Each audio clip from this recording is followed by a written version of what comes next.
Latham Lodge. 815. First Liberty. First Liberty. Thank you. Yes. In Lathan, it's Lathan. Yes. Yeah. Oh.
Oh, here he goes. Look. Starts. That's funny. What happened last night? Well, Did you put that in there? Charles, Oh. I'm getting ready to change it, though. Tell me if it changes, Kathy. That's funny. Tell me if it just changed. I use don't one of think your so. sayings. That's fun. Oh, I got to see this. Good morning, Marguerite. Good morning, Fred. What happened last night? Okay, let's see. Oh. I don't think it changed.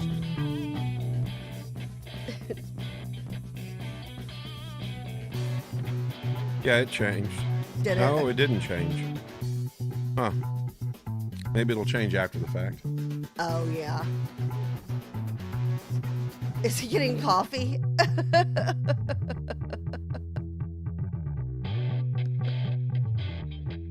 Morning, Jim. Morning, Fred. Morning, Marguerite. Oh.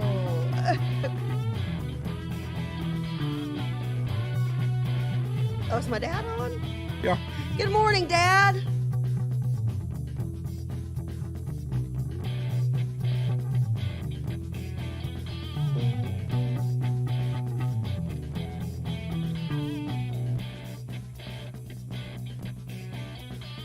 Good morning, Astros fans.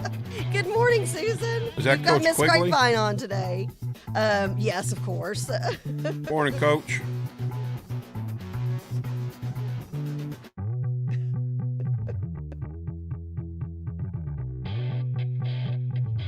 Opening.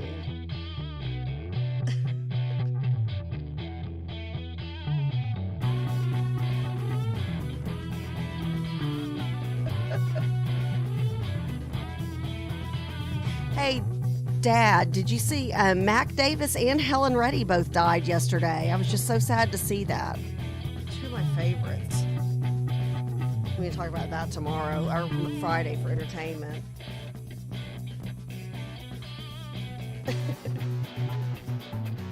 Oh, and Andrew White is tuning in now from the VA. Hello, Andrew. We will see your smiling face Saturday for your show.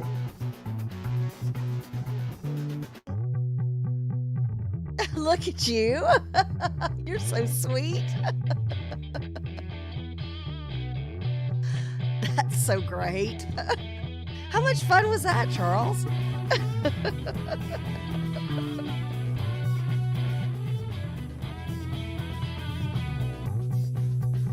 Live from VentureX Studios in Frisco, Texas. It's JP, Kathy, and the crew. All right. Well, good morning, and I hope you enjoyed the tour of VentureX. We are coming to you live from VentureX Studios here in Frisco, Texas. And I'll tell you, I am overly excited about Miss Grapevine coming on this morning. Yes, we got another one of. I don't think so. I don't think There so. you go. Now it you is. are. Now I can hear me. John was, but We've got another one of our Miss Texas ambassadors. This will be the third one that we've had on the show, and super excited. Very, very excited. And then, of course, in our waiting room right now, we have got waiting to come on Dr. The Rebecca one, the Good. only. Ask Dr. Be Rebecca Good. Good of Ask Ask Dr. Be Dr. Good Be Show. Good. Sunday Now? mornings at 8 o'clock. Or you're going to do an intro and then bring her on. No, we're ready. We're ready. Let's bring her on. Get her on here. We got questions. She's got a workout to get to. She's got a workout to get to, and we got questions, Already man. done. Oh, The workout's already Should done. have known. Should have known. I So, went early so I could come back here. I love it. good morning, Dr. Good. Good morning. How are you, Dr. Good?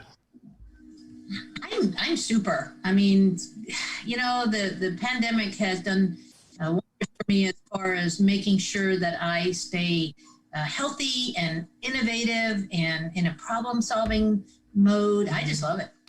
Well, and something else that I know is putting a smile on your face. Happy anniversary to you and your handsome husband. 41 years. That's awesome. 41 years. Yeah, I mean, that does deserve applause. That's amazing. And they're still super happy. Like the picture of them at the restaurant, I was like, look how cute they are. They're still in love. You got to be so careful about Facebook. I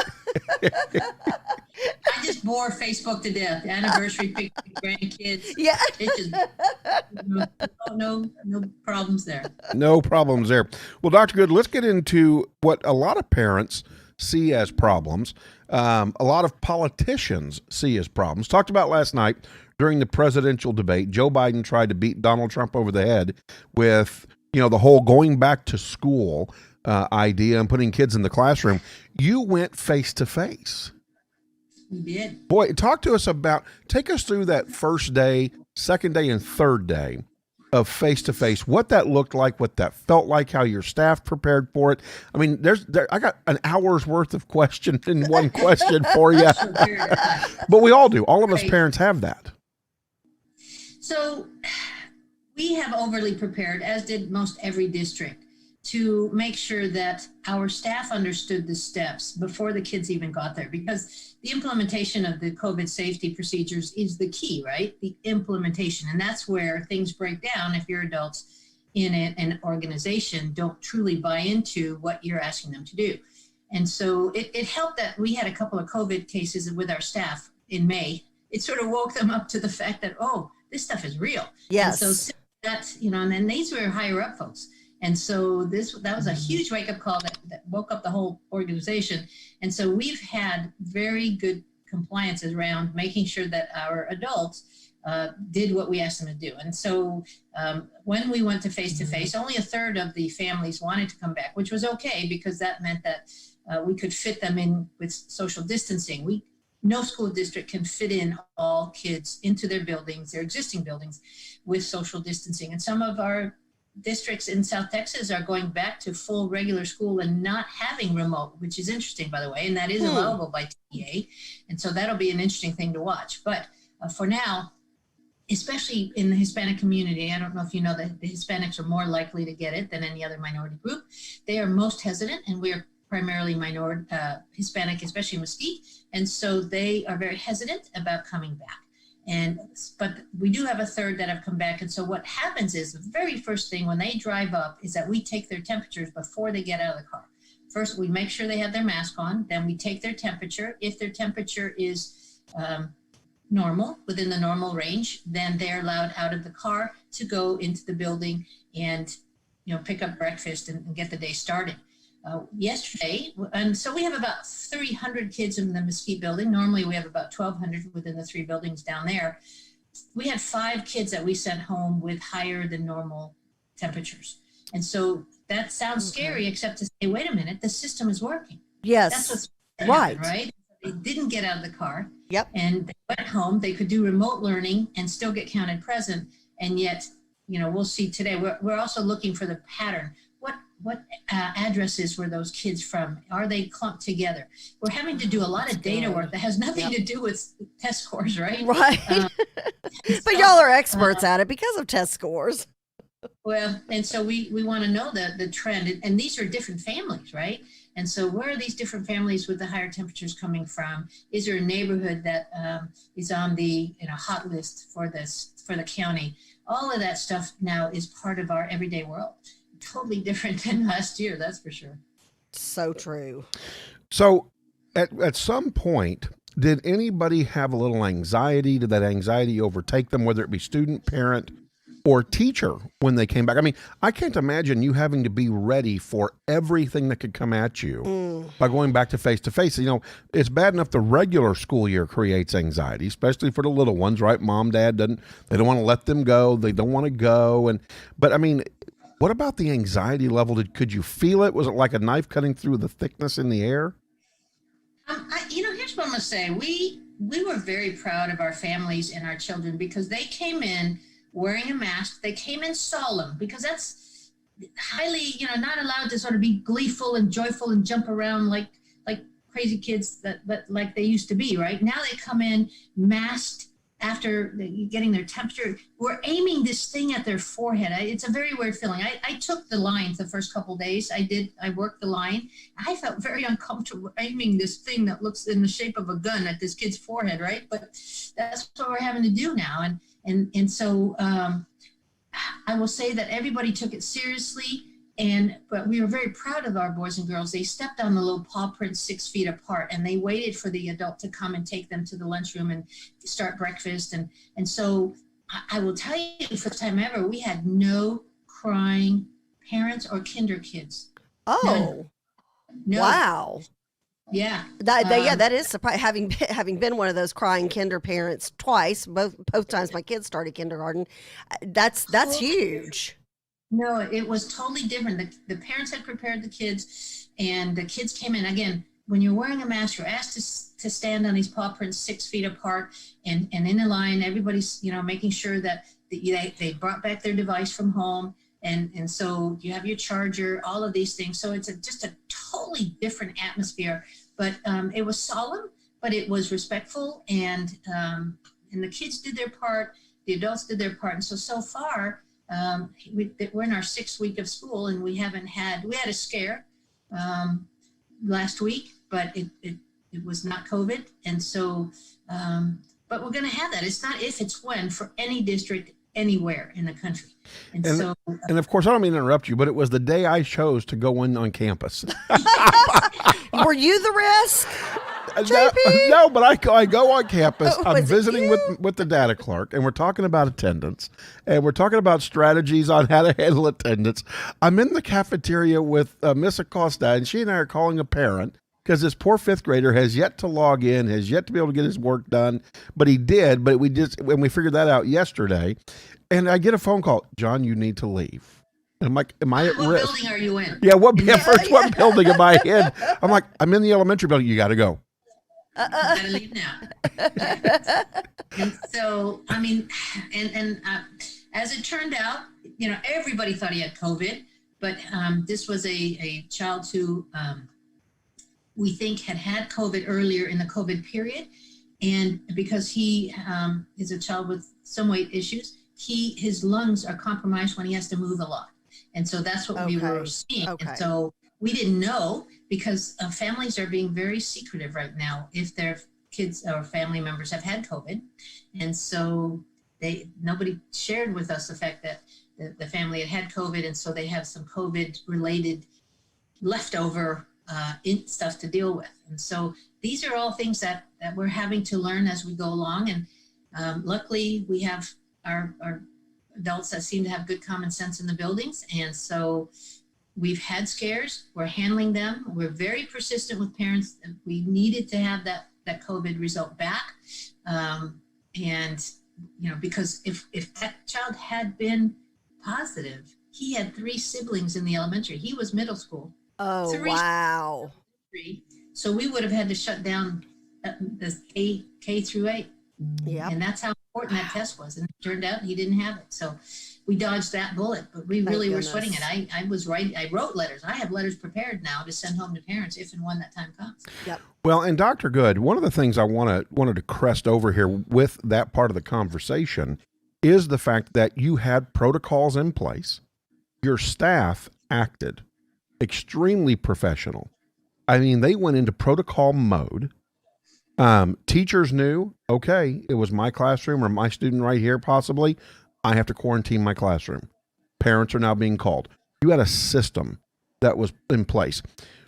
Tell me, out of that experience, so you can share it with parents and other educators, what would be one of the things you thought was one of the best things that came out of your system that you put together when you had that scare?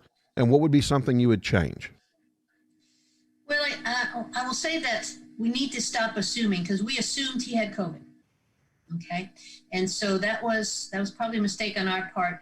Going forward, we can say that he has COVID-like symptoms, but that we encourage the parent to go to.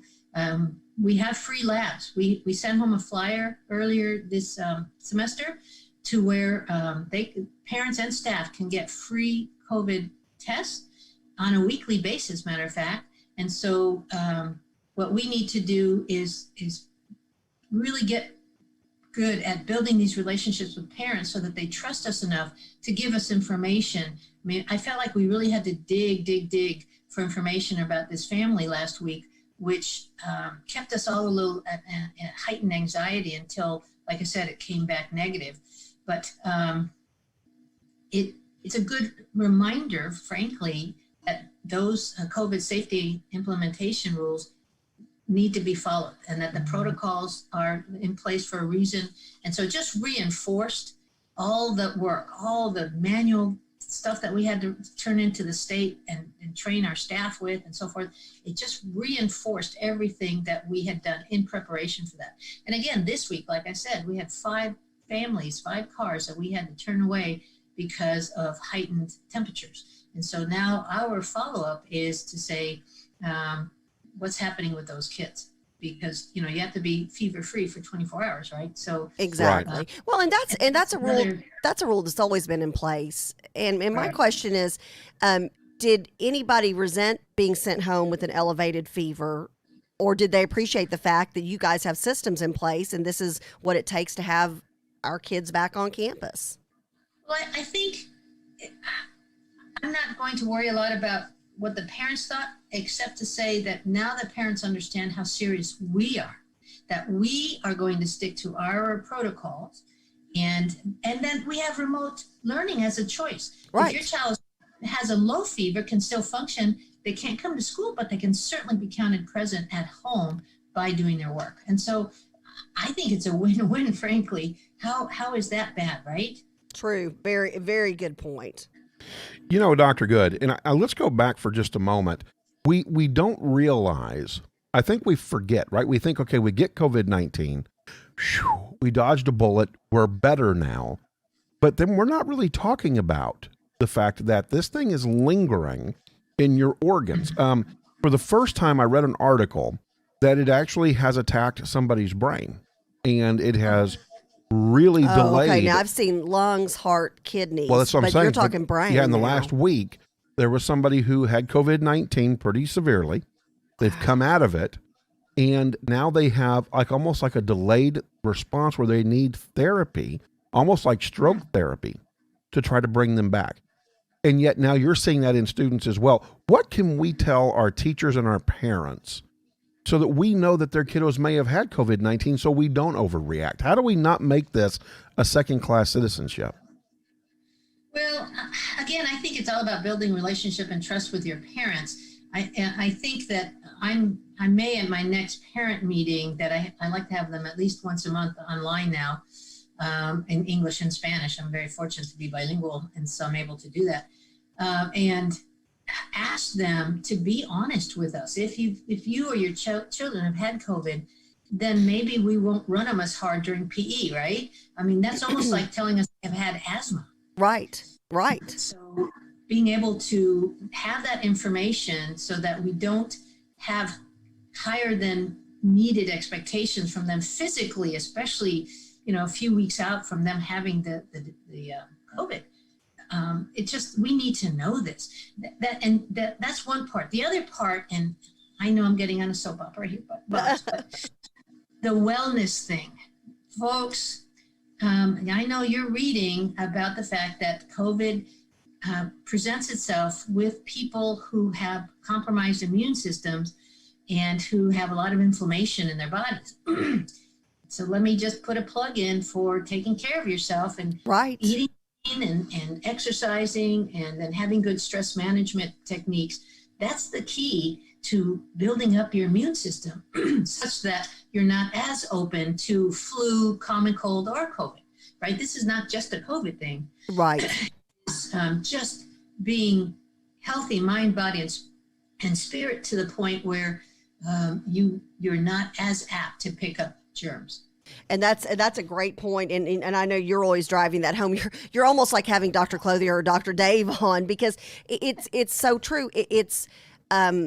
If you're, I wonder, and this is something that we'll know more moving forward in the next months, if because there are more of us who are paying attention to the supplements we take, cutting out sugars, cutting out those extra fried foods and fats and all that kind of stuff, getting out and walking more, I wonder if we see a decrease in the flu. Also, people are washing their hands. We've got the masks and all stuff. So I wonder if you're just going to see a healthier population, possibly. I'm hoping. That'd be a great. Again, that would be one of those, a silver lining in the clouds Well, kind of thing. I got healthier this year. Yeah. Dr. Good, you'll be proud of me. I got really healthy this year. You want to know how? Did she motivate you too? Well, because the State Fair of Texas isn't open. So, see, I think that's my good health for the year. Yeah, I'm not eating breakfast. I'm Dr. not Good eating is shaking. She's like, no, that's not no, it, JP. No. And here's why, John, I will call your bluff. I saw on Facebook that you're starting to hit up the corny dog place in Plano. So that Facebook, your State Fair on. That Facebook gives it away. You got corny dogs, John, and you didn't bring me one? Interestingly enough, I have not. I still have not. Okay. I still have not done the Golden Chick corny dog. Does it really taste like Fletcher's? Well, I'd they wonder say if it it's was fruit. Fletcher's, so I'm it's not gotta asking be. Dr. Good that, because I know she's not hitting Well, up. and we got to hitting get up the Dr. Good on Fletchers. her day, because we've kept her long enough. Thank you, Dr. Dr. Good, We first of love all, you. God bless you. God bless your staff, which, by the way, yeah. includes me. So I God blessed myself. And but no, I mean, the whole. I love what you're doing, and I think next week I want to talk about your virtual high school or your virtual school, Yes. and what you're doing to continue to move forward. See, you haven't used COVID as a reason to complain. You've used They've COVID excelled. as a way to expand, Yes, and provide absolutely. more and better education. So, God bless you. All right. Happy to do it. Thank you, All guys. right, Well, thank Dr. you. Good, have a great day. All right, and guess what? We get to go right into the one, the only, the very beautiful Miss Grapevine. Yes, super excited. Latham, no offense, buddy, but Miss Grapevine, I mean, We've got one of our Miss Texas ambassadors. We'll catch you in 15 minutes. Lathan is joining Lathan's us. like- He's joining us in studio in a little bit, and he's sitting back with the audience, and it's hilarious because I'm like, sorry, Lathan, Miss Grapevine. Oh, Yeah. there she is, Good Miss morning. Grapevine. Good morning. Good morning. Yeah, no offense, Lathan, but she's beautiful. We have got Miss Grapevine, who is Jaylene Looper, and she is one of our Miss Texas ambassadors. If you remember about a month ago, we started talking about this, that there were 10 ladies who were chosen out of the Miss Texas contestants for this year, who are kind of on an extended remix of their crown for their city or county, and Jaylene is one of those. And Miss Grapevine, it is great to see you and your beautiful smile. And It's great to see y'all. I want to mention this first because you've got a great topic and a great platform you're talking about. But are you the first Miss Texas to have a very unique hairstyle? Or the first Miss candidate. Miss Texas candidate. Yes. So talk to us about your hair. Yes. So I actually started my locks when I was in high school. And it was something I was really afraid to do, honestly, because of judgment or whatever the case may be. And I decided to go for it. And honestly, I never thought about the fact that someone had never touched the Miss Texas stage with dreadlocks before. And I actually am a cheerleader, and I taught a cheer camp. And one time a girl came up to me and she said, I've never seen a cheerleader with dreadlocks before. And I thought, I haven't either. So I recognize how much bigger this is than me. And I hope to be able to be a Miss Texas one day that they can say the same thing. Well, you look beautiful, but then again, goodness gracious, yes. you look beautiful with a yes. plastic bag And it takes wrapped around your forever. hair. It takes forever to make those too. I know. Well, I mean, they're gorgeous, and so is she. So I wish I had the hair to Thank do it, you. because I'd always wanted to do it. So, so here's the thing, right? Yeah, we can see So- JP well, with no, dreadlocks. no. No, I do want not you- even go Hear there. me out. No, Hear me no, out. No. Hear me out. I'm a 1980s guy, right? So who didn't watch Point Break with Patrick Swayze and Keanu Reeves? Oh, I saw it Right? 3 That's times in another one one. day. Okay, so poor Miss Grapevine doesn't know this, but see, I was She's too young. Right, I was a surfer boy in California in middle school and high school, and so I wanted to grow dreads like the guy in his gang, Patrick Swayze's gang, and grab my surfboard, right? But I didn't have enough hair. So you Did you at least skydived have a also? ponytail, JP? I tried. I couldn't do it. I tried. Oh, I like her. She can come back on anytime she I wants. tried. Hey, real quick, I want to say a hello to James Gutierrez. He is joining us from Arizona. morning. Good He's getting ready to go into his morning. Principles of Marketing class at Arizona Christian University. So, James, thanks for joining us out there in Arizona. So, but yeah, I tried the ponytail. It didn't. It just. I could. Yeah. The short hair pulled over to the side. It looked like I had like a half-formed, deformed mullet-looking thing. I want pictures. Yeah, I want pictures. Well, okay. But I was tan though. Okay, so this is the last day of All right, September. we need pictures This of John. this is the last day of September. So, Miss Grapevine, if you will talk to us about wrapping up this month in a very strong manner with a very, very serious topic. Right. So September is Hunger Action Month. And I fortunately have been able to overcome hunger. I actually dealt with it briefly as a child, but that's why it's my platform. And that's why this month is so important to me. I'm advocating on behalf of the North Texas Food Bank. So this month was a really big deal for us as we did so many different fundraisers and different things. And I actually hosted a Spirit Week with a few other young ladies across the nation. Miss Louisiana was one of them. Miss Syracuse in New York was another one. And Miss Phoenix, Arizona was also another one. Oh, very cool. And we were able, Very cool. Yes, we were able to do a Spirit Week. So we did a seminar about topics like hunger. And we were able to give information out. And that week, we just raised awareness and raised some funds for the cause. So it's something I've been really passionate about. People participated nationwide. It's so awesome. And I'm so glad to have a platform to cover a topic like hunger. And here's the thing, right? Nobody should go hungry. How many times do we hear that food sits on the back of a bay somewhere, or we've overgrown, so we're paying farmers to burn their fields? Right. Apples are misshapen, so they're not considered edible. Right. And that's so funny you say that, Kathy, because I actually wrote a poem about food insecurity when I was in high school. Before I was willing to talk about my own dealing with it, that was my way to express myself. And I actually received a activist award from the North Texas Food Bank. Oh my And in that goodness. poem, we actually talked about food getting thrown away because it doesn't meet standards in color and shape. Wow. Yeah, that and just gives me chills. That's unreal. This is the other thing, right? So something says this needs to be sold by this date. Well, it doesn't mean that it's not good. It just means that Exactly. they just want you to sell it by that day. Sour cream doesn't really go bad when it's sealed. My buttermilk, Does it go sour, John? my family's like, buttermilk's already expired, Mom. Well, it's like my mom, when you're poor, you don't get the luxury of throwing out a half a gallon of milk, right? No. So just because there's an expiration date, my mom would be like, pull the milk out and you smell it. That's And if it doesn't Way smell outta ya. bad, you're going to keep drinking it. Yep. And we did. We kept drinking it, We right? used to freeze it. Right. When it was on sale, we'd get a whole bunch and freeze it in the freezer, yep. and then bring it out and drink it. yeah. Yeah. I mean, so yeah, I just don't get that. So I'm so glad you're tackling Yeah, this. this is a huge topic and such an important topic, and even more so during COVID, because people have had a decrease in salary or jobs or whatever the case may be, Right. or you're not stopping by the grocery store every couple of days. You're maybe going out Right. twice a month, just trying to not have that contact with as many people. So what can And that people number is do? growing. Yes, it is. You're right. Yeah, so there is normally 1 in 6 Texans specifically that deal with this issue. And now I think it's down to like 1 in 5, which is absolutely frightening. One of the biggest things that you can do, of course, you can donate to the North Texas Food Bank. You can donate funds. You can donate your time. But I always encourage people, if you can't feed 100 people, then just feed one. Yes. That's something Mother Teresa Yes. actually said.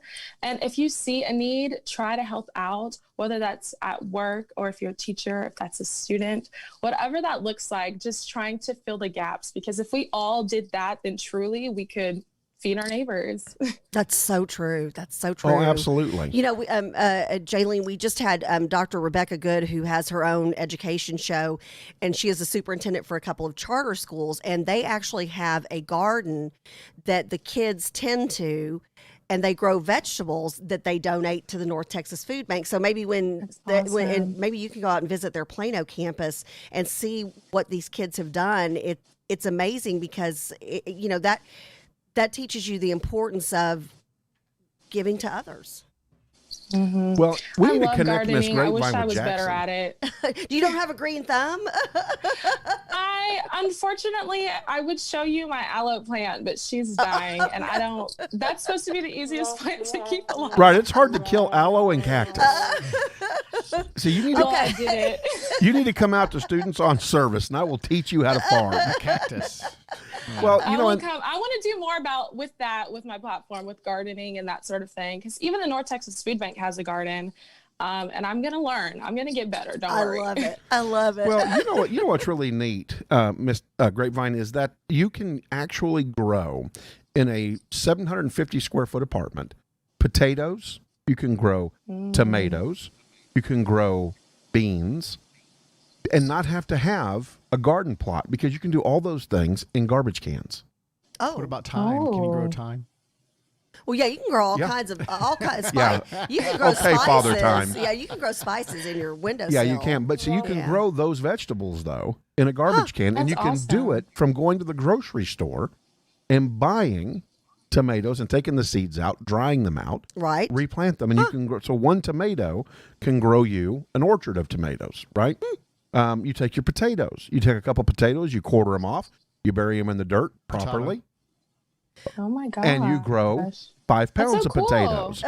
See, we got to teach one of the Miss Texas ambassadors, and there's 13, not 10. Sorry, Susan Schuler, you're correct. Something about gardening, even though I didn't even know that. So, Yeah. wow, we're learning all kinds of things. Well, okay, you mentioned a term, and I had just heard this term in the last year, and so I want you to talk a little bit more about this, and that is food insecurity. Tell us, because you always hear about people, there are people starving, there are people who are going hungry, there are kids who they're only getting food while they're at school. What does food insecurity mean? So I like to start off by saying hunger and food insecurity are similar, but they're not the same.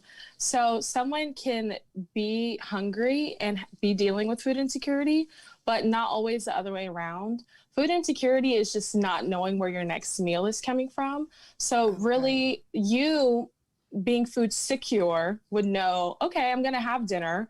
You might not know exactly what time, but you know that you're going to have dinner. Okay. Whereas someone who's food insecure doesn't necessarily know when they're going to have their next meal. And that was my case when I was a kid. Unfortunately, when my parents split, things got a little difficult for a while, but we figured it out. And luckily I was able to beat that, but that's not the case for everybody. Sometimes people really get stuck in this cycle. And I say that because I used to intern at a food bank as well. And I used to help people. I was the client intern. So I used to help people sign up for all of that stuff. So I recognize that it's not always the easiest cycle to break. Yeah, and I think that's so important, especially people would look at you, you're beautiful, you're accomplished, you're articulate, you're very inspirational. And I think if kids can hear your message that, hey, there was a time in my life where I wasn't sure if I was going to have dinner that night, or here's some things I've dealt with, I truly think that can help take some of that stigma away, because again, if you don't have food, I mean, that's one of your basic needs. Absolutely. I mean, how can you go on to that Well, next level with learning, or getting a good night's sleep or anything? Well, that was the concept too when I did the community service program with the kids. Is I created my own food bank in the court, and so we could feed families, because moms and dads can't concentrate on finding a better job if they're worried their kids aren't going to have anything to eat. And so hats off to you. We need to introduce you to Jackson Turner. He is a young and upcoming amazing young man. He has his own website, nonprofit, and he is a young man. We're talking like 12. 12. I was very young. Yes. And he started this at 9 and has an amazing backpack program. I wish I need could to put the two of you together. What is the name of his his foundation? I've got He's got his own nonprofit. Yeah. now. Oh yeah, That's awesome. instead of getting gifts, he ends up Oh yeah, for his birthday, For his he birthday, exchanges out gifts for Yeah. food donations, backpack donations, yeah. school Yeah, supplies, we need to get the two of you bottled together. water, all that kind of stuff. So we Well, need to I love connect you that. guys. So who can the crew donate to, Miss Grapevine? Where do you go? If I've got an extra $5, does that help? It does. It absolutely does. Every single cent helps. That would definitely be if you go to the North Texas. Actually, sorry, it's ntfb.org, which is North Texas Food Bank. .org. You can go donate there. I know North Texas Giving Day just passed, so every single year, if you donate on those days, they actually will double the amount that you donate. Oh, wow. So stuff like that, just paying attention because there's so many cool things that they do, and donors match all the time. I have if you Fantastic. point below you, Chuck, and you're point pointing. down below you and go to that's your website there. And there's a link to the North Texas Food Bank. So if you go to her website, I love it. Chuck loves doing that. There He you loves having our go. guests point. Yay! Love that so much. Haley, you're we'll put We that, love we'll Miss put that Grapevine. website in our description too after the show. We will. Yes, and we'll put it in our comments. Thank you so much, Miss Grapevine. We are just so impressed. So impressed. Thank you. If there's a final Thank you message. all for having Well, me. oh, I'm honored goodness. to be here. Oh, we Of will course. absolutely have you again. If there's one thing you could leave everybody with, what would that be before you sign off with us? I think I said it earlier. If you can't feed 100 people, then just feed one. There you go. Amen. Amen. Amen. Well, God bless you, Miss Grapevine. Thank you We so love much you. for Take joining care. us. She could be a positive person. All right. She is. Chuck, Yes. Chuck, let it go, Chuck. It's not Friday. Don't do it. Don't Thank you, cross. Miss Grapevine. Don't cross pollinate. All right, we need to get Lathan a chair up here, and need to get him on that headset and on the microphone. It's now time to talk a little SCOTUS and what's going on out there in the big world. And he's got another article published, so very busy, very busy. Very busy, very busy. I like that. He is. Very Here, you busy. know what? As a matter of fact, here, you can scoot this in a little bit. That way you can fit over here. We can get you on camera. There you go. So, getting ready to talk about SCOTUS, talk about your article, the Constitution, but well, let's let him get situated, and we'll get you a card after the fact. Well, that's fine. So, yeah, let's get. Can we get him on camera? Excellent. Thank you, sir. That's okay. Don't worry. We okay. tear That it up happens. too. Yeah, we tear up the wall every day. Go ahead and push that table out this way. Yeah, there we you can. go. There we go. So, getting ready to talk about that, but First Liberty had an opportunity to jump out and be a part of the announcement, right, Lathan? Oh, hold on. We got to get your mic turned on. Wow. like, what? It's Wednesday, Wah, wah. not Monday. So thanks. All right, let's do that again. All right. So, First Liberty, you guys got to go do something cool. Yes. Yeah, our CEO Kelly was there for the announcement of Judge Barrett as Supreme Court nominee, and so yeah, it was pretty cool to see your boss there and wherever it was, the Rose Garden. The Rose Yes. Garden, Did yeah. the, Yeah. With the his announcement. pastor as well, I think. Yeah, exactly. His pastor was there too. So yeah, we were pleased with the nomination. I think that she's going to be solid on protecting religious liberty, which is really the only issue that we evaluate potential judges on, because that's the only issue we litigate. So, Right. So though, even though we're a 501c3, as people may know, and so we're officially nonpartisan. So we evaluate the nominee's record on the issues of religious liberty, and put our research out there for the president and the Senate Judiciary Committee and the senators to do with it, what they will. Sure. We don't try to influence anyone's vote. We don't get into advocacy, but we do the research on the nominees to let people know if they have like Judge Barrett, who's now been on the Seventh Circuit for I think 3 years. So we can look at decisions that she's been a part of and and research her background, or law review articles she's written or speeches she's made. If there's a published word by a judicial nominee, whether it's for the Supreme Court or the Circuit Courts of Appeal or even the federal district courts, we do research on them to see if we are confident in their constitutional interpretation and how they would defend religious liberty as enshrined in the Constitution. Has there been any religious liberty cases that have come out of her court that stand out? Off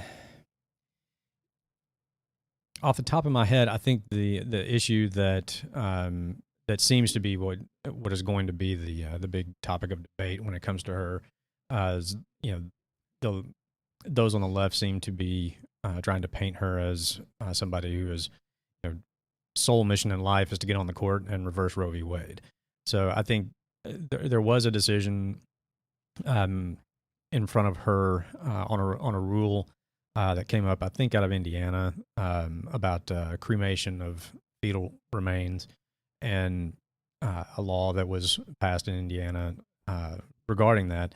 And not to get too technical, but really what it was three judge panel of that circuit issued a ruling against the law, and there was an appeal to the entire circuit court, which is called an appeal en banc. They have to vote on whether or not the entire court will then rehear it, and they voted not to. But she joined a dissent from denial, Right. In support of, which was basically in support of the law, basically saying we should have heard this en banc and taken another look at it. The Supreme Court eventually ruled in favor of the law. Okay. So, but I mean, you have to look at the entirety of their career. She was a professor at Notre Dame. She clerked for Scalia. Right. She's eminently qualified to be a judge. Absolutely. And I think you can go back and look at her testimony the first time she was confirmed on the role of a judge is to decide what the law is, not what the law should be. And you can learn a lot from that. I think you can learn a lot from how she was treated also in her first confirmation hearing as to how she will probably be treated in this time and then some. Well, her Catholicism has come into question. It's interesting, even, and we mentioned this the other day, even Nancy Pelosi, again, who considers herself Catholic. I still, as a Catholic, I really have a hard time reconciling anybody who can support the pro-choice movement over pro-life as a Catholic, but it is what it is. She's even said, stay away from her religion. So I think that's very interesting, but I don't think they will. Yeah, and it's unfortunate because it's unconstitutional. Yeah. I mean, it's in the whole reason First Liberty exists. Right. It's not. You don't even have to get to the amendments. It's in the original text. It's in Article 6. There is no religious test for office, for any office. You're right. Yep. And so to consider someone's religion when considering their suitability for office is unconstitutional. Yeah. And, we have said before, and I think I have in op-eds or somewhere, or maybe on the show, I don't remember, but, nominees, whether it's Barrett or others, if the senators start down this line of questioning, should frankly just refuse to answer it and say, your question violates Article 6 of the Constitution, and therefore I'm under no obligation to answer it that question. That's a good whatsoever. point.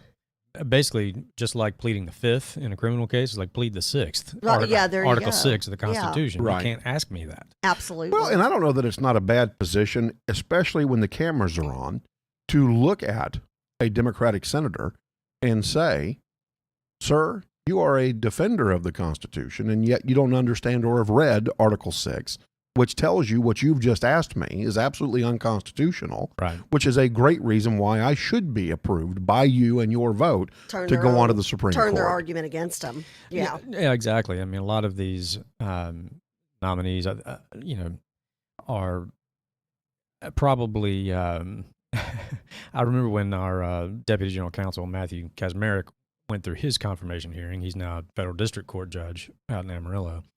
And I remember talking to him prior to the hearing. And, he was getting all sorts of advice about, how to deal with a hearing, and these senators are going to ask these sorts of questions. I just remember telling him, I was like, Matthew, you have forgotten more about the Constitution than the clowns who are going to be questioning you. No. I love that. It's like, just do your thing, man. Yeah. I mean, just make it so clear who the expert on the Constitution is Right. in this hearing. Right. And don't put up with this. And I can see Judge Barrett doing that. I mean, she's got the ability, very well spoken. I one of the things that really struck me when I was doing research on her back when that she was talked about for a pick for Right. Supreme Court before, and that is that back when she was an instructor, she was a professor at Notre Dame. 3 times the student body chose her as the distinguished professor of the year. That speaks volumes to me. Certainly, and especially in that setting. Yes. Because I think her philosophy when it comes to the Constitution is probably more conservative than most law professors. Yes. And I mean conservative in how you interpret the Constitution, not Right. politically conservative. Not that it's And- a living, breathing document that you can interpret and make laws from. No, it Right. is what it is. That she's a textualist. Yes. She's an originalist under the Yes. mold of Scalia, who she clerked Yes. for.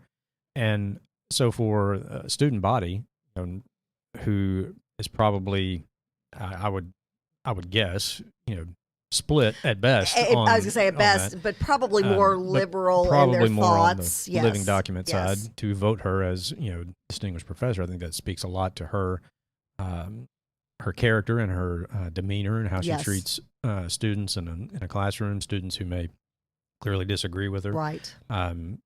You don't win an award like that unless those students feel that you've treated them with respect, and I think that's exactly how she will probably function on the court. I mean, That's what I look at too. Yeah, Yeah. that speaks to how she will. That's how she conducts herself in everyday life. right. Right. And I think that speaks volumes. You mentioned that she had clerked for Scalia. He's was absolutely my favorite justice forever and a day. And I look at her and I think she's going to be that next. Not that she's going to be a Scalia because everybody's their own person, but I think for our generation, this is somebody who will be able to watch. As we get older and as this next generation comes up, and I just think she's going to make such an impact. Certainly the potential to. Yeah, I Yes. mean, even just assuming good health, just by her age, Yes. she could, if she's confirmed, she could be there for 40 years Exactly. easily. Exactly. So that's and that's why it's it's an important decision for any president who you put on that court because they are lifetime terms, Yes. and for those circuit courts of appeal and even the federal district courts because they're lifetime appointments. Absolutely. And the nominees that Trump has had confirmed at all levels, their average age is like early 40s. Right. When you look at it, so I mean, it's always the longest lasting legacy a president leaves, whether people know it or not.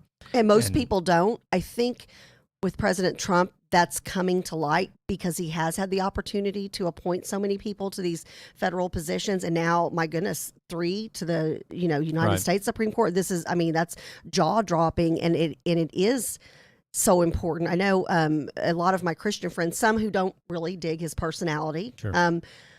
But what I see them posting on social media over and over and over is the success they have seen through him in those judicial appointments. It's everything. Well, and like the circuit courts of appeal, Barrett's hearing for the Circuit Court of Appeal got attention because of Feinstein and her "the dogma lives loudly within you," and that's a concern and all that. Those typically don't get as much attention, obviously, as a Supreme Court pick. But you remember, in a normal average term, there's between 7,000 and 8,000 cases appealed to the Supreme Court, and they maybe hear 70 or 80. Which you've said that, and that's staggering to me. Which means, I mean, that's about 1%. Which Right. means the other 99% of the time, that Circuit Court of Appeals decision is the final say. Right. So, and President Trump has filled every vacancy available to him on the Circuit Courts of Appeal. There's not a single vacancy available. Well, and it's like he Right. explained that last night. I mean, when he was talking with When he was trying trying to with Joe talk. Biden, explaining that it was embarrassing that the Obama administration had left 128 judicial seats vacant Yes. to turn over to the next president, which turns out to be great It for worked out well President for us. Trump. Yeah. Yeah, it's just not something you normally do, and how mishandled that level of government was. And so let's turn the corner to politics a little bit and discuss part of that conversation, which is you should allow the American people to make their choice in November before you appoint or put up a Supreme Court justice. Reaction to that. Yeah. Yeah, so I work for a law firm, so here comes the disclaimer, right? I mean, we're a C3 and a non-political organization, so any political opinion is mine, not necessarily First Liberty. So there, I got that out of the way. Yes. So Mr. Kelly Shackelford, he's off the leash right doing my now. job. Yeah. So, look, I think the difference between what happened in 2016 and what is happening now, people talk about, well, Obama didn't have the Senate and Trump does. But the fact is, President Obama's presidency was coming to an end either way. Right. Right. It was either going to be... You can't be reelected for a third term. Right. It is what it is. So his term was coming to an end. And he did not control, didn't have the support of the Senate. Right. The difference here now is, although Trump's presidency could be coming to it, he has the potential to continue to be president, right. and his party controls the Senate. But the fact is, people, I think, have a misunderstanding of the advice and consent section of the Constitution. It's not a rubber stamp. The plain difference is the Senate did not consent to President Obama's nominee. That's it. Yep. And this Senate does consent to this president's nominee. Right, and that's exactly what happened. Yeah, and that's the difference. Now, you can talk about hypocrisy on both sides and how they said one thing then and they said both something different now, and everybody understands that. But the plain fact is the Senate has a role to play. Yes. The president's party controls the Senate. They didn't consent to Merrick Garland, and they do consent to Amy Coney Barrett. Right. Well, and you go one step deeper, true. right? Let's go one step deeper. It's definitely a double standard, because if it was a Democrat president in office, they would be doing the exact same thing. Certainly. I mean, it's ridiculous to think for a moment that you can even stand on stage and let the hypocrisy pour out of your mouth, knowing that you would do the exact same thing. So it blows me away, looking for this mandate from the American people when the process of putting up a justice and then nominating and confirming a justice, most people don't even understand that. Yeah, and you talk about a mandate. Well, there was an election. It was in 2016, and he was elected president, and the Republicans were given, maintained control of the Senate. Right. So there has been an election, and he won basically on the issue of judges. That was one of his biggest campaign promises, and it's been yet another promise that he kept. Yeah, because of the death of Justice Scalia, and right. and President Trump, then candidate Trump, did something no one had ever done before, who didn't just say, "Trust me, I'll put good people on the court." He said, "Well, no, here's an actual list of people I'm going to consider." Which, that's a good point you bring up, Lathan. Nobody had ever done that. He said, here are the people who I'm vetting. I would like the American public to know who I'm seriously considering. Right. And then you also had, the 2018 election where, frankly, I think Senator Feinstein's treatment of Amy Coney Barrett cost them 4 seats in the Senate. I absolutely, I think that really truly turned. It was first of all, she kind of trying to make a backwards Star Wars kind of speak reference, which I don't appreciate that at all as a Star Wars fan. But if you're going to quote Star Wars, get it right. Exactly. Amen to that. But I think you're right. Even here in Texas, they were so sure that Francis O'Rourke was going to beat Ted Cruz, which thank the good Lord that didn't happen. It was. These were decisive decisions that the American people made, again, which further says, yes, you're on board. We're on board with what President Trump is doing and what the Senate has done. Yeah, as I said, I think that part of the Senate races in 2018 was about confirmation of judges. And so there's been 2 elections. The people have spoken, and they will have a chance to speak again here, in less than a month. If they are so appalled by Amy Coney Barrett on the Supreme Court, that then they'll vote for Joe Biden on the possibility that with, say, a Justice Breyer or Justice Thomas or elder members of the court, that in order to give him the chance to replace them. Right. Well, yeah, and that's where the American people, you're right, that's where we do have a voice in this, and I think it's so important to educate people to that, so thank you for that. Now, Lathan, I don't know if you want to stay with us or not, but it's time for us to transition into the presidential debate last night. I can hang around. So we'd love for you to hang out with that'd We're us. going to take a break, or Yeah, let's go ahead. We're going to don't go anywhere. Facebook's going to stay live. We're going to go ahead and take a YouTube break and come right back. We're talking like 60 seconds, but Facebook, we're still live. So you're not going to go walk around today. You're Not not, doing today. a walk Today- around to get extra coffee. I might go walk around. Well, Charles might walk around, but stay with us on Facebook. Charles, let them hear us talk on Facebook, because I think I'm going to react to a lot of the commentary that's on. Well, the other day, Oh, when the we did debate that talk's already It started. didn't pause YouTube. It just like jittered, and then Perfect. Well, it let's started jitter. to feed again on YouTube. So Well, let's do that. Let's jitter and then keep going. Let me know when we've jittered so that I can keep us rocking What does and that rolling. mean? I don't know. I don't Hey, know. Y'all not are only, making words up. not only did I say jitter, but I do this for some reason. I'm not sure why I do this SNL thing. I don't know what I do. What am I doing? What am I doing? You've you had want too that much coffee overlay today, image, or honey. do you want not to? Yeah, we'll take it. Yeah, that's fine. So, I tell you. And then the disclaimer still stands when we come back. Yeah, from Lathan- Lathan's so he on can his talk own. politics. He's on his own. He's just here as Lathan. He's on good on buddy, an island. You know, not the First Liberty part. Go donate to First Liberty. They're a great organization, but he's not talking as a First Liberty person after this. Yeah, absolutely. So, anywho, let me know when we've jittered so I can jitter back. I definitely want to do some jittering. Are we ready?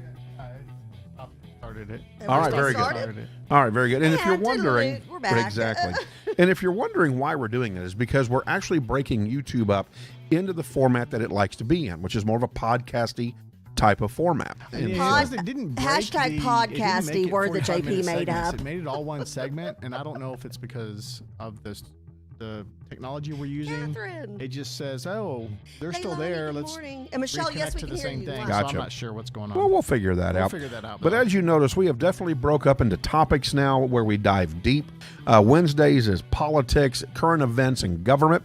And so today we're going to be talking about the debate. Of course, yesterday was, last night was the first of 3 presidential debates. Oh, And, I it's- may need and to I be just one want to and know what done with happened that. last night. Yeah, well, that I was- put the what the what. What Yeah, the what? Oh, that is. Yes, that is what I tried to update our the title. I don't know if it Kathyisms. finally What updated the it. What? That's why I put it in my title. What the what? Yeah, That is a Kathyism. Yeah, Kathy calls me last night. This is no joke. And she's like, Mike, I better answer the phone. Well, because I- I assumed you were watching it live. I Right. didn't realize I you were at a DVR'd lovely it. dinner. I'm so sorry I jacked that up No, for that's you. right. We had gotten a late dinner. I had been working all day where I didn't have any time to even stop for lunch. I had calls at 12, 12:30, and 1, and one of them with you at 1 o'clock. There you go. And Imagine so that. we had a late dinner last night, and Kathy, I'm like, I better answer this because I know what's coming. I thought she was going to say, man, the president's knocking him out. And I'm like, yeah. And then she goes, I've got a headache. I said this. I said, first of all, Chris Wallace, what the heck? Have you? Okay, I've just got that is. God bless him. That's got to be the worst moderating job I've ever seen. I guess I expected he was going to be, and I thought maybe he would hide it a little bit pro Biden and very anti Trump. Didn't hide that at all. But as far as just getting control of a debate. Well, and let's watch that. It's a great lead in. Then I Yeah. want to have Lathan react first. So let's watch that. If you'll bring my screen up, please, Charles. And this is where it kind of begins. You expect both of these alpha males to talk over each other anyways. You expect that, right? But because it started in 16 at least, if not before then. It carried on in the Democratic primary, no doubt about it. So it's going to happen. But this is where I think he loses control. Here we go. And to say that they need to stand down and not add to the violence in a number of these cities, as we saw in Kenosha and as we've seen in Portland. Sure, Are you I'm willing prepared to to do specifically that, but do it? Well, go ahead, sir. I would say almost everything I see is from the left wing, not from the right wing. So what are you saying? I'm willing to do anything. I want to see Well, peace. then do it, sir. Say it. Do it. Say it. Yeah, here, listen to this. You want to call him? What do you want to call him? Give me a name. Give me a White name. supremacy. Go ahead. Let's stop there for just a minute. Reaction. I'm going to let you react first. Sure. This is one. So I need to say also that I caught a lot of this on highlights afterwards because I do a thing for a National Review, and we had a thing last night. So I caught probably the last 20, 30 minutes on the radio on my drive home, and then but I've seen several clips, and this is one where I think President Trump missed an opportunity. And it's understandable in that setting how why he did. When you feel like you're in a debate with two people, I think his instinct is not to do whatever the other two people want him to do. But I think he missed an opportunity there.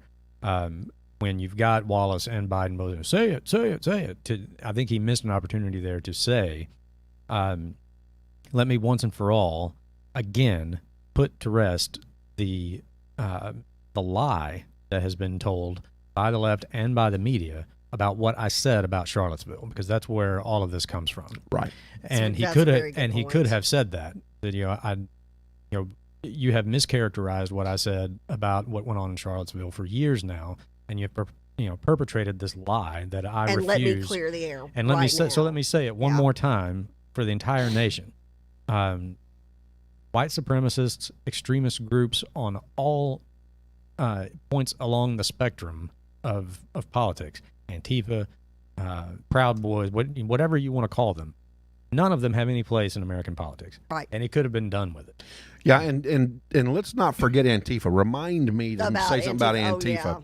Yeah. So, Kathy, reaction to what you just watched, clip-wise. Well, and again, I think, first of all, you had you're the president of the United States.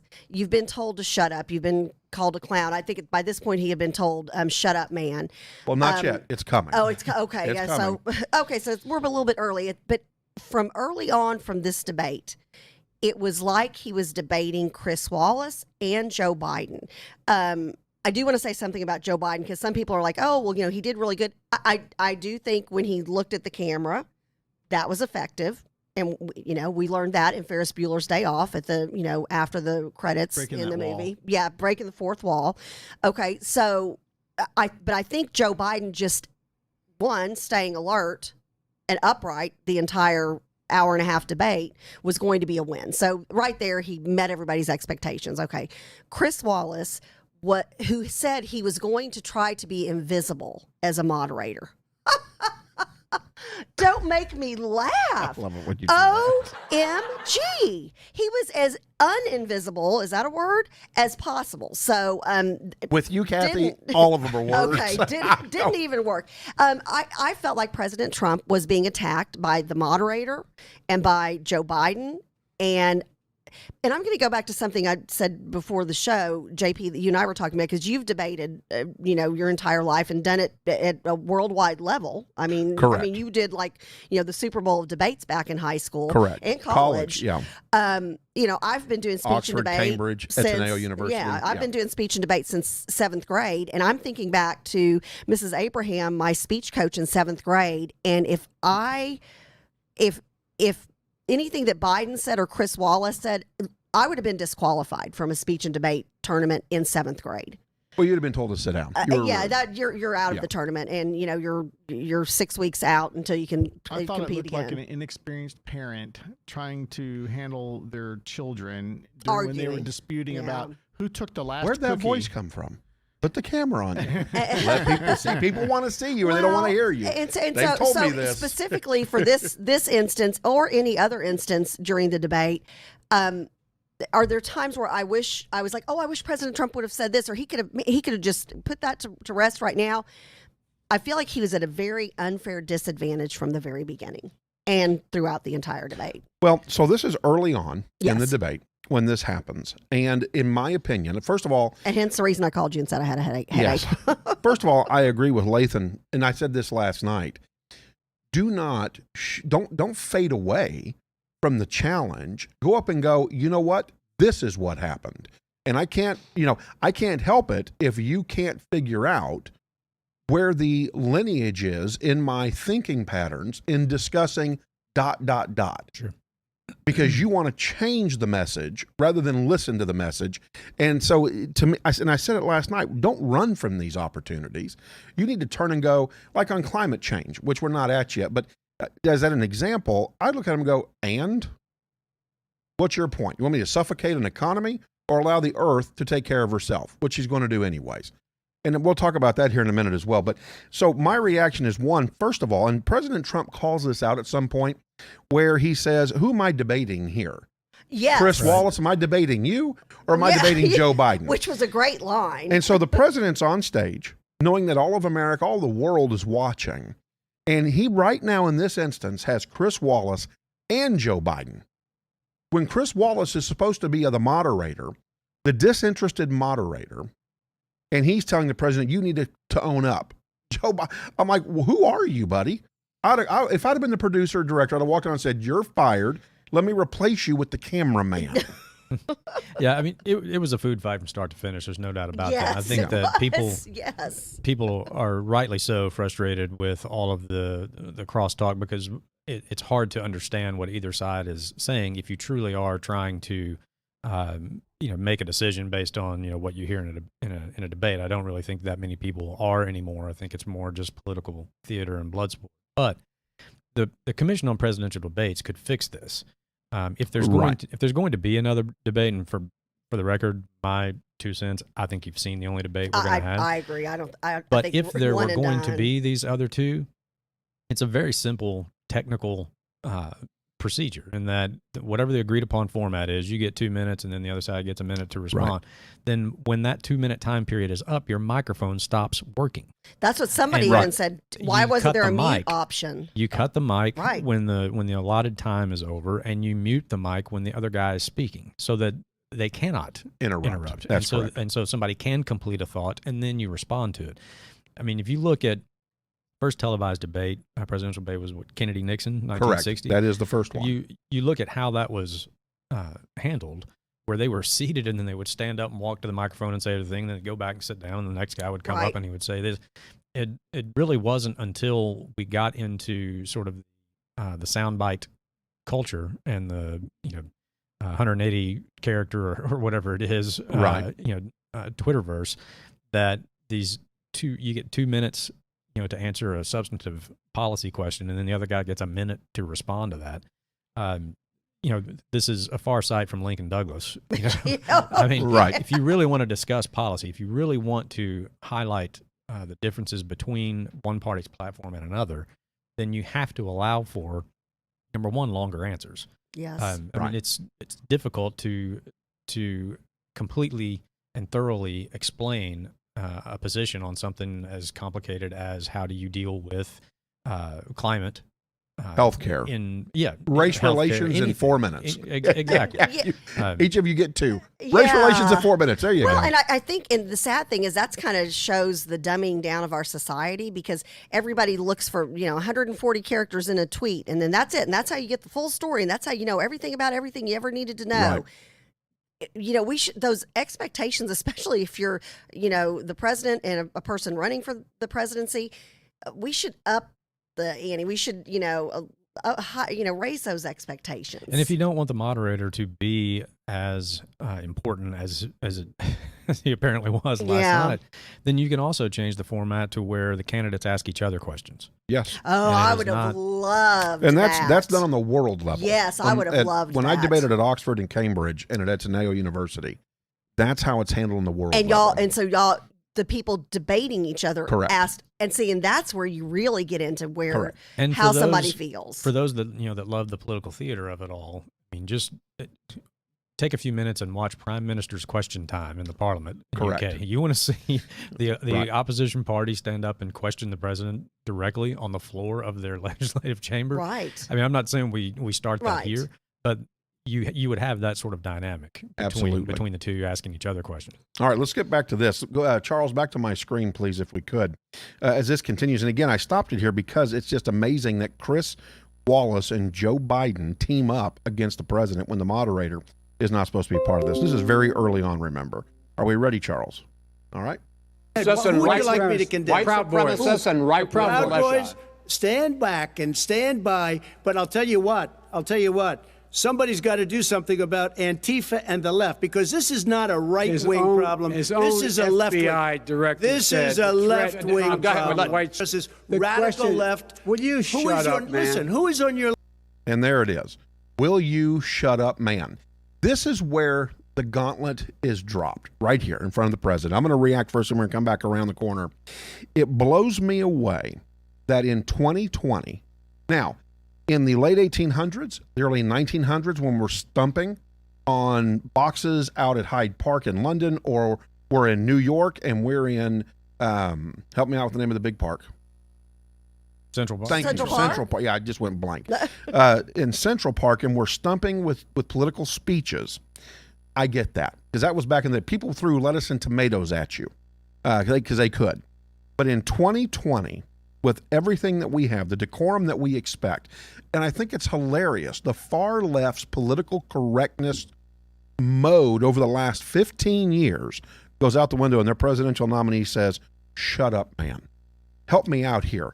And you want to be president of the United States, and you can't even follow rules that would he let his grandchildren say "shut up, man" to his wife or to their parents, his kids? I mean, it's to me, it's one of those things. You need to lead by example, and you're saying something that you would not let a first grader say to another first grader. To me, that shows the immaturity and the venom and the anger from the left. It's not, they can't look at President Trump and talk about what he's done, all because they're so angry. They've got him in their head.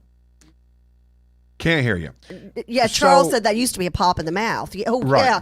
Boy, right. my mom and dad would have Used been to be like, a pop in "Oh, the come mouth, on over yeah. here, kid." Yeah. You know, but and I remember being a kid and being said that "shut up" was a bad word. Yes. You don't use "shut up." I didn't let my 'Cause it's kids say so "shut up" to each ultimately other rude. growing up because it's just it's horribly rude. Yeah. Lathan, reaction to that. Well, I think it sort of encapsulates what you were referring to, JP, on as far as the PC culture or the cancel culture or whatever. That there used to be a very common phrase in debate that I disagree heartily with everything you're saying, but I would die to defend your right to say it. Well, now Right. that's morphed into I disagree with everything you say, and therefore you should not have the right to say it. And so, would you just shut up, man? Is a perfect encapsulation of I must silence those with whom I disagree. Absolutely. Right. And Yeah. Absolutely. and that's where we are.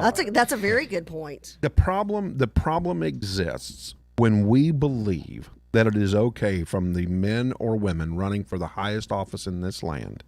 It's okay to look at another individual and say, "Shut up, man."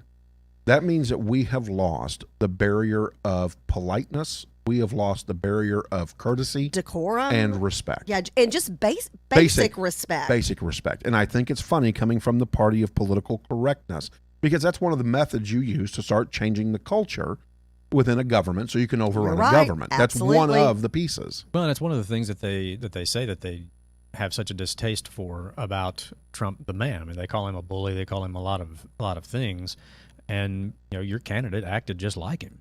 Yeah. If that's what you don't like about the president, then you shouldn't want your candidate to act that way either. Well, and let's go off of so we're talking about Proud Boys. We're talking about Antifa. And I'm not sure where the next line's going to go because I only put this up to shut up, man, but we're going to run a little bit more of this. When Joe Biden looks at the president and says, "Antifa is just an idea." and you texted me that in all caps, I believe. I did. Because, I did. my goodness. How is Antifa just an idea when you've got people at Berkeley's campus and around Berkeley's campus when Ben Shapiro comes out violently attacking other people in masks and not owning up to who they are, hiding behind the black veil of violence? Yeah, I think perfect response to something like that. Joe, it's not just an idea in Portland, Right. not just an idea in Seattle, not just an idea just name the cities where they're burning down people's businesses, where they're assaulting people in the streets. Right. It's not just an idea there. The people who've been hospitalized, the people who have died as a result of Antifa. What do you say to their families? That's just an idea. It's just, there's an opportunity, for the president to say, look, if you truly believe that, Joe, you're just out of touch with reality. Yeah. Just like, Jerry Nadler said it in Congress not too long ago. Oh, it's not even a real thing. What country are you living in? Yeah. Really? Yeah. Clearly you're not in Northern California when all this began. Right. Yeah. Well, okay, let's run a little more of the clip because there's more that, and again, and I'll drop this real quick, and we'll get to this later with everybody else. But the president, in my opinion, wins the first half of the debate. He held his decorum. Yeah, he talked over a little bit, but they were both doing it. He didn't revert to ignorance to try to collect people as voters. So let's listen just a few more moments here on this clip because I think you're going to be surprised. I know that I was. Your list, Joe. Who's on your list? Right, gentlemen, I think This we've is ended so this. He's going to pack the court. We have not going to give a list. We have ended this segment. We're going to move on to the second segment. That was really a productive segment, wasn't it? Keep yapping. There we go. Yeah. And again, this isn't President Trump saying this. Of No. course, the left says President Trump acts like a child. He acts like a child who has always had a silver spoon and a silver rattle in his hand. Reaction. Yeah. The takeaway I think from that exchange and maybe it might have been later in the debate too was that Biden refused to talk about who he would put on the court and he would not answer the question as he wouldn't address the question of do you support packing the Supreme Court? Do you support abolishing the filibuster? All of those things, and he avoided all would of not them. refused Yes. to answer the question. Here's what I think probably the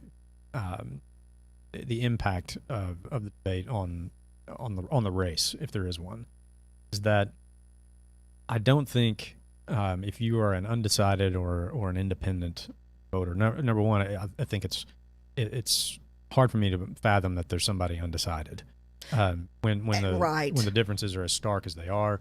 I think in polling, if somebody tells you they're undecided, they're probably just unwilling to tell you who They just don't want to for. admit publicly, or But I think what will likely be the outcome here is Trump didn't say or do anything that would really irritate his base voter, his core supporters. No. He didn't back off of anything. Yeah, he didn't vacillate. Yeah, exactly. I mean, he stuck to what he's always said and always the way he's governed. If anything, they're going to be energized. Yes. You want to be on camera, so. Yeah, you But want to be on camera. Biden said, Yeah, that's where I was go going. back into your bunker when Biden's been in the bunker the whole time. Yeah. And So- we were going to talk about that. So Trump too. didn't really do anything that I think Right. his base is going to be upset with. But Biden Oh, did back off. yes. The Green New Deal is not my plan. There's no manifesto. I didn't. I am the Democratic Party, and that was the one that and he floored that was a me. big and he mistake that he completely said that. disavowed the whatever it is 110-page document that he put out Right. with the Bernie campaign. He's like, no, that's not my platform. And, Right. and the The Green president New did Deal is point not that my out. plan. And so I Yeah, think that's a very if there's good an impact point. on the election, it's that Trump likely energized his base, and there's probably some elements of Biden's base that are a little concerned about what they heard when it comes to core issues for them. Tell AOC that the Green New Deal is not Yeah. the platform. I'm sure she didn't like that too much last Oh, night. I know she didn't. And when it's as nasty as it was last night, like I said, just food fight from start to finish. When a race gets that ugly, it's a term in politics called poisoning the well. Right. Yes. Basically, where it's only the really diehard committed who are it's going to turn a lot of people off. A lot of people may. Oh, and it did. You So- look at social media, so and it people were comes down turned off to last night. so it comes down to a base election. You're right. And then it's about energy of the voters and who turns out. I Well, just thought it- it was funny when Biden said that. I am the Democratic Party. I could just see all the Democrat leaders going, Well, "No," in slow here's motion. and I want to talk about that because I think, and especially, and you've got three people right here, Lathan, myself, and JP, who for decades we have been delegates at our precinct, our Senate, and our state conventions for the Republican Party. So we've been part of the party platform that goes to the national level. That is what you expect your presidential nominee to abide by. And as a grassroots person, and all of us have been there and done that and still doing the grassroots political thing, if a Republican candidate for president would have said, I am the Republican Party, I was offended for the Democrats last night because I said to my husband, I said, pause, because I was so angry. I said, my gosh, I said, I'm not a Democrat. And that I take huge offense to what he just said. He just cut me, who volunteers probably 20 hours a week, out of the process. How dare he? And I think so. I think that's going to be a thing that turned them off. Also, when he basically dismissed the new Green Deal and said, "No, it's mine. It's the Biden deal." I'm like, dude, you took the Bernie folks out. You took the AOC folks out. And again, the only people who are going to have been around for that part of the debate are the hardcore people who already knew who they were voting for. He already, I think, had an issue for a candidate as that his side is not really that enthusiastic about him as the candidate as much as they hate the other guy. And yes. And that's not going to change. I mean, there's going to be a huge turnout on the Democratic side just because they hate Trump and they're going to vote for anybody, right. Literally anybody who's not Trump. Right. But the committed folks, the idealists, the people that are doing the hardcore diehards, all the work, that probably some of that backing off the Green New Deal, backing off the Biden Bernie manifesto. That probably does alienate a few people. It'll just be interesting to see. You may not get out and volunteer this weekend like you may have been before. You may not donate that 20, 25, 50, Yep. 30, $35 that you were going to donate this week. Yep. So on the screen, you're going to see our phone number, 214-494-1244. Oh, so yeah, 214-494-1244. Thanks. I'm like, what? Oh yeah, that's right. 214-494-1244. Yeah. How about you, Lathan? How about you, Lathan? Yeah. You want me to sing it? No, Yeah. you're good. So here's the deal. Call in. We know you have an opinion. I'm watching the feed just blow up. A lot of people have been anticipating this conversation. All of the feeds have blown up, yes. And people are throwing comments out there. Would love to hear your opinion on what's happened. Would love to hear your opinion on the debate. And so feel free to call in again at 214-494-1244. That's 214-494-1244. All right. 214-494-1244. Okay, and you got melodious. There we go. Okay. Charles, I can always count on you for fun. So let's go ahead and hit back to the screen. I want to play some more of the debate. And we're going to be on extended coverage here, on debate coverage. We're going to extend today a little bit past our 9 o'clock time frame so we can continue to hammer this out. Well, I mean, the feed is blowing up with comments. It is. It is blowing up. So here we go.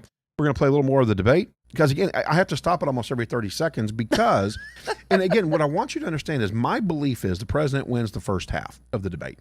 He held himself together. He didn't allow himself to get sucked in. He didn't start throwing knives or daggers when Biden and Chris Wallace both are going after him. So here we go. The people understand, Joe. Here's the deal. The fact is that everything he's saying so far is simply a lie. I'm not here to call out his lies. Everybody knows he's a liar. But you I just agree. want to Hey, make sure. Joe, you're the liar. I want to make sure. Graduated last in your class, not first in your class. I want to make Mr. sure. President, can you let him finish? This is where He the doesn't know how president to gets do that. done. I think it's funny that Chris Can I Wallace. I think it's funny when Chris Wallace says, "Mr. President, can you let him get done?" I'd have been like, "Hey, Chris, as soon as we play by the same rules, I'll follow your lead." Yeah, exactly. That's what I would have done as a president. I would have pointed out to the world that Chris Wallace, not playing your game anymore. I'm the president of the United States. I'm in control of the stage. Yeah, sit down. You need to sit. And that's just my way of debate. I would have done that so the American people could have seen. That decisive leadership. Yeah. Yeah. This isn't happening because I recognize inequities. And Chris Wallace's is an inequitable debate. Yes. And so I'm not going to stifle my comments. I'm going to continue. And then when you want to start running this thing right, then let's talk. But until then, I'm not going to allow you to run me over, nor this former vice president. So commentary, though, again, you're a liar. It's all lies. Well, we know that it's not all lies. What does that do for the American people? Does that move the chains at all on this game? Yeah, I mean, the short answer is we'll see, I guess. But it's hard for me to think that just trading insults is going to move the needle for an uncommitted. Either let's say it's like somebody who is moderate to conservative, but not a hardcore, reliable Republican voter, or their counterpart on the other side. Just trading jabs and you're a liar. No, you're a liar. You graduated last, not first. You don't even know what school you went to. Stuff like that.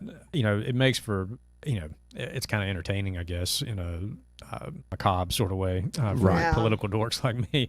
But I don't really think it's. I would be surprised if that moves somebody from being, say, a lukewarm, leaning Republican to, okay, now I'm for sure voting for Trump, or vice versa. Yeah, Right. it was, I sent in one of our show group texts last night, and JP, I sent this to you originally, I believe. I said, first of all, if somebody who wasn't total hardcore like us, I even had friends texting me saying, I'm out, I can't watch any more of this. And they're my hardcore political friends who were texting me and saying that, and I was like, I agree, but I've got to stick with it for the show. And I said, I think if anybody was undecided and they watched the entire debate, I think they probably decided not to vote.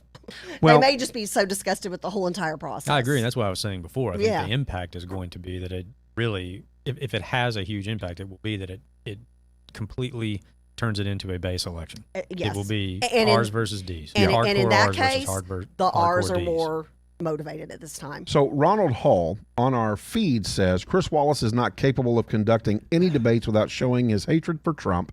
It's the very same thing that happened with Brian Williams when he hosted one of the debates between Trump and HRC. Williams clearly showed favoritism towards Hillary. Now it's happening again. Very unfair. This would never have happened had Walter Cronkite been asking the questions. Amen. But, when Walter Cronkite was giving the news, it wasn't an editorial. It was the news. News has become all editorials Yeah, now. news is now what the personality thinks as an individual, not just reporting the facts. There's no more, what is that, Dragnet, just the facts? Yeah. Just the Right. facts. There's none of that anymore. Yeah. And so, again, call in. We'd love to hear your comments. Yes. 214-494-1244. That's 214-494-1244. All right, let's listen. Oh, go ahead, Charles. I'm sorry. 214-494-1244. I was trying to cut out your melodiousness. We're going to go ahead and go back to the screen. Let me play some more. It just, again, blows me away. And this is where it does go south. When the president calls him out on not knowing where you graduated from, you're at the end of your class, I think, that's just, it's petty, it's unnecessary. And that's where I think things start to go south. But I think you can only take so much. Oh, shut up, man. You're a liar. You're a clown. You're a clown. I mean, I think you Yeah. can only take so much before you finally break. I get that part. So let's listen to a few more minutes of this. Here we go. I'm going to give you an Excuse opportunity. me, I got rid of the individual mandate, which was a That is big not a chunk of comprehensive That plan. is absolutely a big thing. That was the worst I part of didn't ask Obamacare. Sir, Chris, you're that was the debating him, worst not part me. of Obamacare. Let me ask my question. Well, I'll ask Joe. The individual mandate was the most unpopular aspect of Mr. Obamacare. I President, got rid of it. I'd like you and to, we will protect Mr. people President, with I'm the pre-existing moderator of this conditions. debate, and I would like you to let me ask my question, and then So you're the moderator of the debate, then why don't you act like one?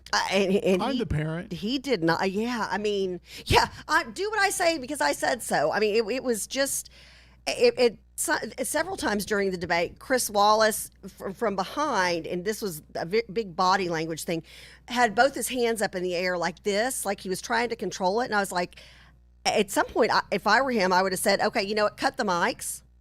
I would have come up, I would have said, and I would have been mic'd where you could hear me as the moderator and not those two. And I would have said, if you don't follow the rules, I'm going to mute your mic. And I think that it's sad, but we've kind of come to a point in society and in our world where that's necessary. His lack of control from literally the first few seconds was so evident, and I think that's what set the tone. I think if you would have had, who's the lady, and she's on Fox News Business, brownish hair with blonde highlights, very attractive lady. She does a business show. Do y'all know who I'm talking about? She's moderated. I don't remember her I can't name. remember her name, and I Maria apologize. Bartiromo. I think, yeah. probably Somebody mangled her help me last out name, from the but I think crew. so. But I think she would have done a much better job. I think Chris, if you do not have a good, and you know this, and y'all both know this from being in politics, if you don't have a good moderator from the get-go, the debate, it's just not going to be a good debate. Well, he jumped. The problem with Chris Wallace and how he lost this at the very beginning was he took sides with Joe Biden. And it was at the very beginning, it was obvious, right? He took sides. Right. He and Joe both look at the president and demand the president answer a question in a certain way. And as a moderator, you can't do that. And I agree with Lathan. And I think, if I'm not mistaken, I'm trying to remember which presidential debate it was where they did have at 2 minutes, your microphone turned off. and the other mics were off, so they couldn't talk over. And I'm trying to remember if that was 08. I can't remember. I don't recall. Oh, I'd like, Or I'd it love could to have know been- that. Yeah. Yeah, it could have been 08, or it could have been in the primaries when you had When you It had could like have been. 25 You had- people on exactly. stage. Yeah. I just remember that at 2 minutes, that mic turned off. And I remember candidates trying to continue to talk, and their And you mic couldn't was hear 'em. dead. And it was like they figured out and went, oh, okay. Just get the talking stick out, right? Right. Well, the whooping stick after last night for sure. Anyways, so reaction to all of that. Lathan, we'll start with you. I've now lost count of what we're reacting to.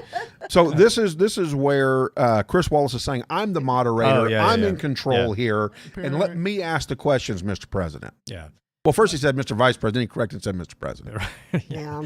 Yeah. I mean, if you have to tell people that you're in charge, you're not really in charge. Yes. I mean, it's just a rule in life. Yes. I'm the boss. Okay. Yeah. That's a good point.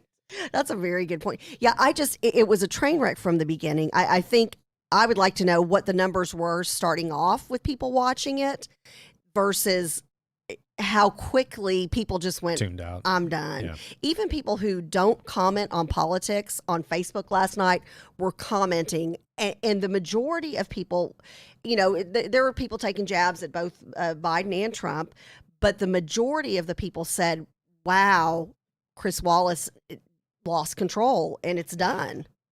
And I think he didn't lose it. I think he gave it up. I think that when he joined the Biden team in the early part of the debate, he knowingly gave up that power and thought that he could control the president. And that's just not going to happen. Yep. And so, anyway, let's listen to a few more minutes of this. Again, call in. We'd love to hear from you. We know you're out there. I know you're listening because you're commenting.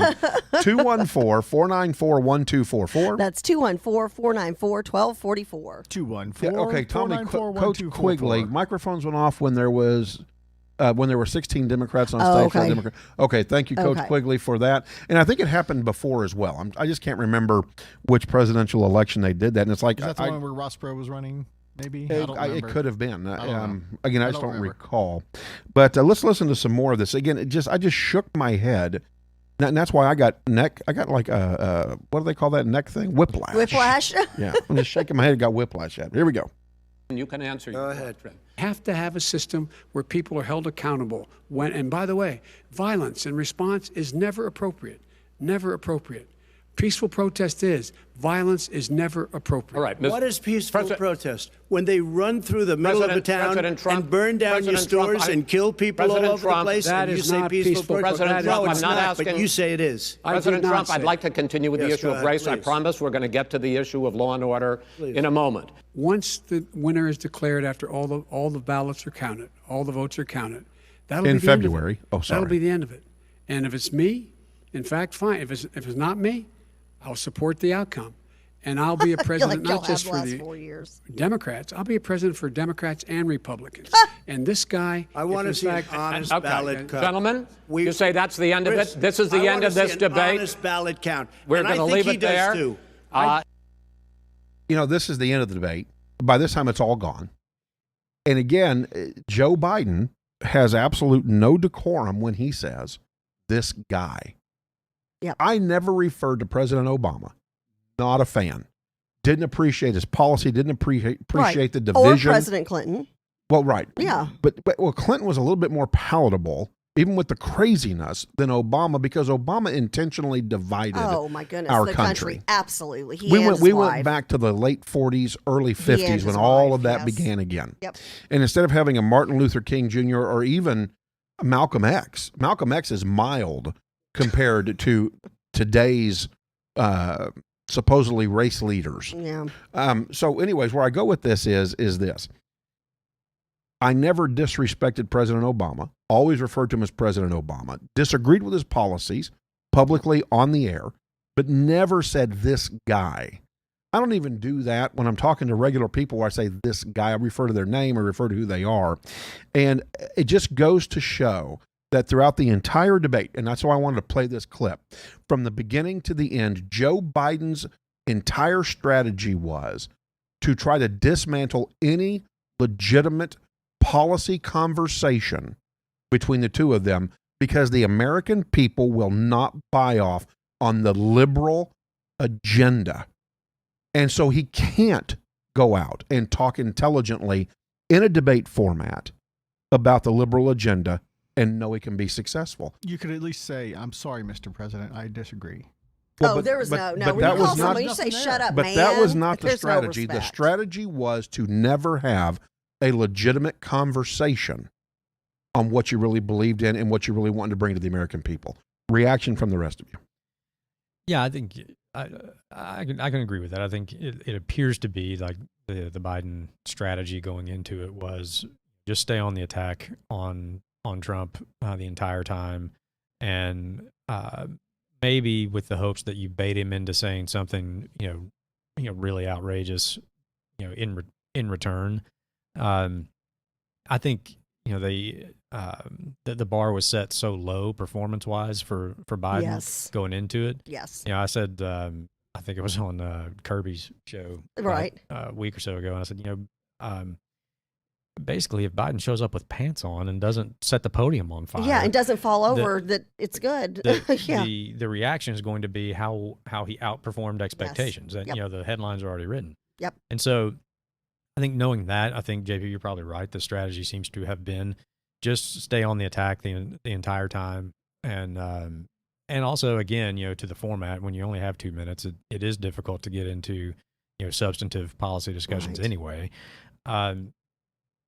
And I think just the coarsening of political culture over the last couple of decades, law and politics are downstream of culture, and the coarsening of the culture when it comes to disagreement. Like I said earlier, that if we disagree, I must then silence you, so you're not even allowed to speak something with which I disagree. Polls show up to 60% of people are afraid to say what they really think, Right. For fear of the consequences. Right. And so if law and politics are downstream of culture, and I believe they are, what you see reflected in that debate is what was already going on in our culture. I think social media in many ways has contributed to it. I mean, Twitter is just an absolute intellectual sewer. Yes. Right. And, So true. And the way you get, followers and likes and all of these things is by being the most outrageous voice out there. And that gets attention.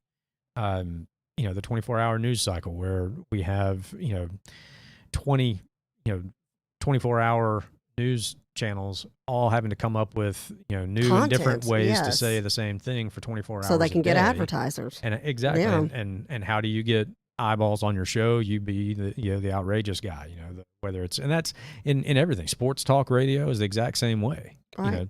Right. So I think what you see on the debate stage in politics is a reflection of the culture that's already in place.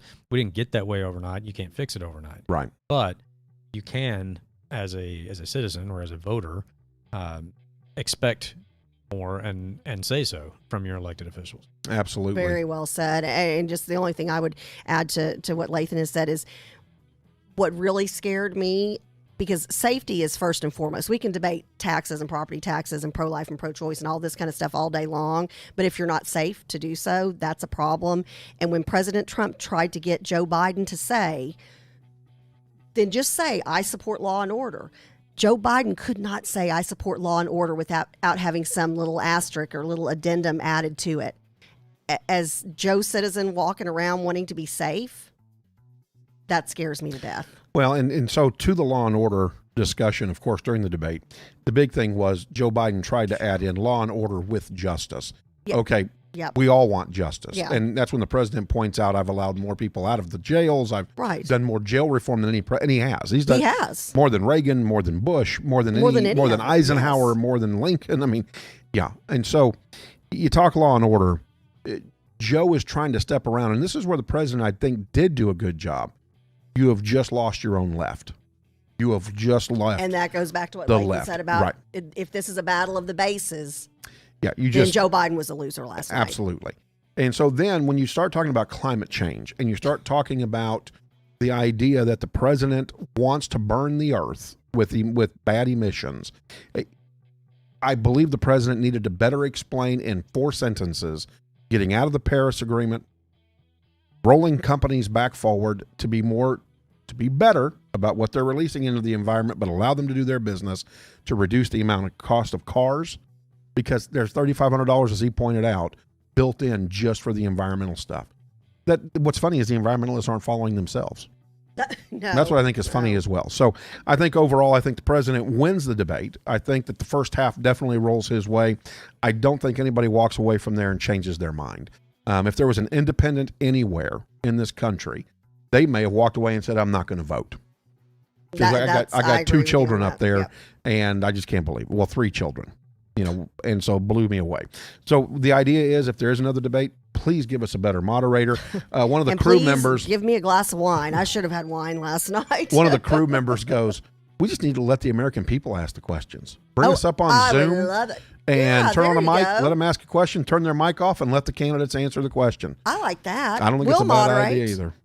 Yeah, we'll moderate. Yeah, somebody's like, JP would have been a better moderator. Well, I was like, yeah. We're going to be moderating the Senate District 30. Senate District 30 runoff. is a runoff. We've got a debate coming up. Shelley Luther and Drew Springer, and it looks like JP and I will be moderating in October. We'll get a date out there. Excellent. So people can tune in. We'll go live from the debate as well. Or have them on American Ninja Warrior. Yeah. And then there's that.